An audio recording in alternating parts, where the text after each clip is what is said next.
Pemirsa, masih di Belajar Islam. Kita masih menyisakan sebuah pertanyaan. Tadi kita tahu bahwa di Barat permasalahan Muslim minoritas, misalkan bukan hanya datang dari warga setempat gitu, tapi juga dari imigran-imigran Muslim yang datang ke sana yang mungkin berlainan mazhab.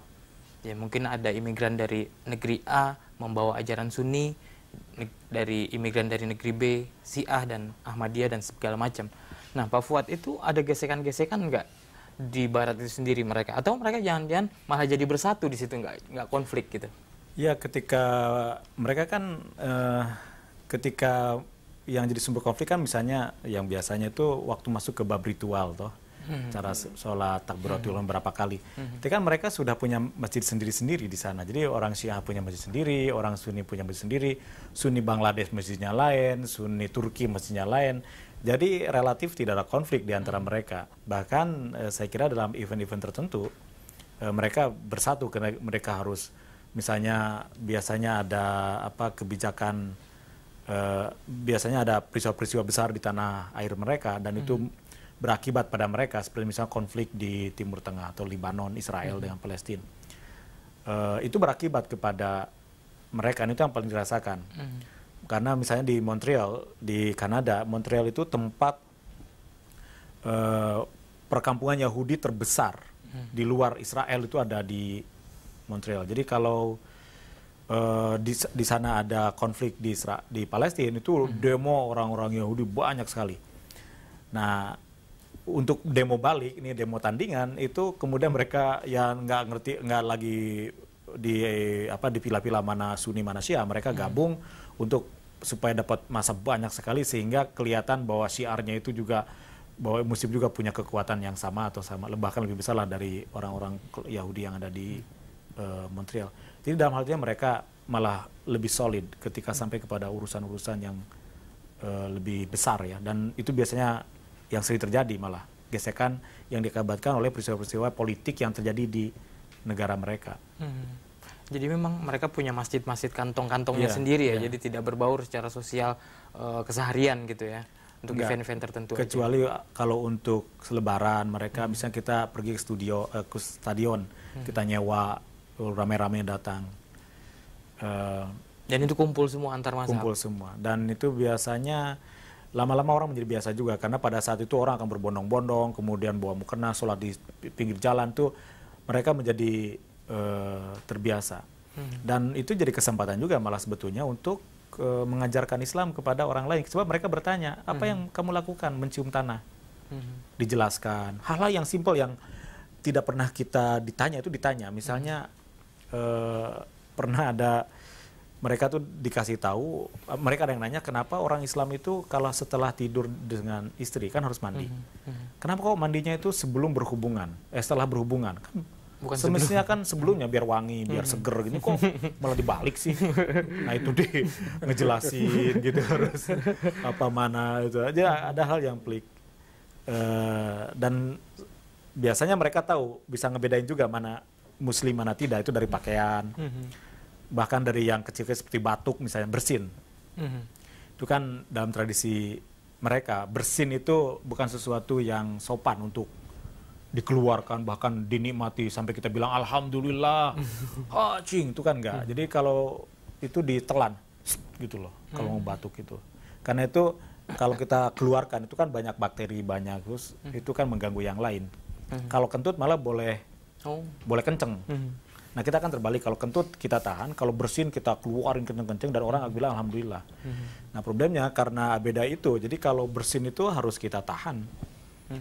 Nah waktu saya nganter ada teman-teman dari Indonesia waktu itu jalan-jalan, kebetulan lagi sakit flu, jadi tiap 5 langkah bersin dan itu menjadi pusat perhatian karena lagi jalan buat ramai, orang-orang semua melirik, wah ini siapa nih? Nah pasti mereka tahu ini orang Muslim.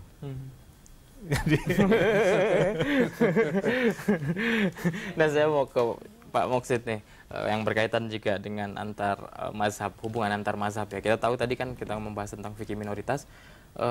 Fikih minoritas ini berlaku nggak untuk mayoritas Islam tapi berbeda mazhab? Sebut saja di Indonesia misalkan Sunni mayoritas tapi Syiah minoritas atau Ahmadiyah minoritas di sini. Fikih minoritas itu berlaku juga untuk kalangan ini? Iya, mestinya itu bisa dilakukan. Dan itu kan sudah terjadi sebenarnya, terjadi peleburan antara ajaran Sunni dengan Syiah pada aspek kebudayaan yang berkembang di dalam masyarakat. Dan bukan hanya di situ sebenarnya, karena minoritas Islam juga kan terjadi di Bali.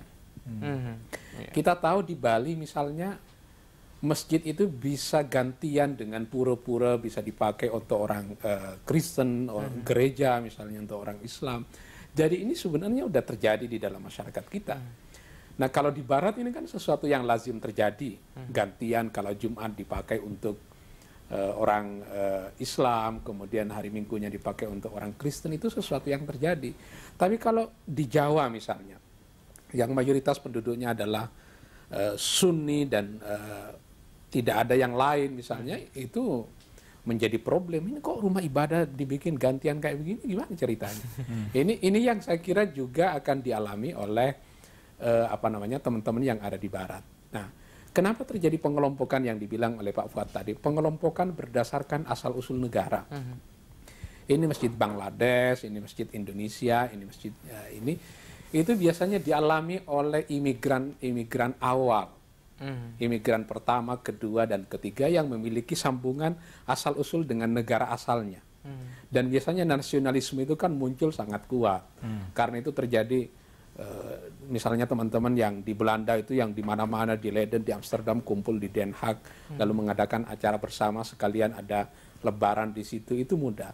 Tapi generasi yang lahir pada generasi yang keempat dan kelima, mereka yang tidak punya sambungan dengan asal-usul negaranya, dan relatif mereka sudah menjadi warga negara di daerah itu, di Amerika, di Kanada, dan lain-lain, itu pengelompokannya bukan dengan pengelompokan asal-usul negara, tapi mestinya adalah pengelompokan berdasarkan sentimen keagamaan itu.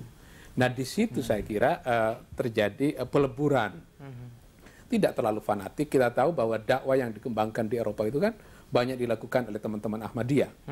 Negara-negara Skandinavia ada masjid besar di mana di Denmark misalnya, itu yang bangun adalah orang-orang Ahmadiyah misalnya. Akan terjadi peleburan dan akan terjadi pelunakan. Ini pada generasi keempat dan kelima, Pak Fuad, ya kira-kira ya. Oke, ini menarik ya, ada peleburan gini. Nah, kira-kira peleburan ini kan terus berlangsung atau memang jangan-jangan ada, ya kita tahu bahwa di kehidupan ini ada, kalau mayoritas itu biasanya agak sewenang-wenang gitu. Ada tirani mayoritas biasanya, dan minoritas itu ya walaupun mungkin sudah lepas dengan tradisinya, tapi kan klaim-klaim atau dia berjilbab berarti dia Islam dan sebagainya itu masih tetap bermasalah gitu, hubungan antara satu dengan yang lainnya. Nah, para pemirsa jangan kemana-mana, kita akan kembali setelah yang satu ini.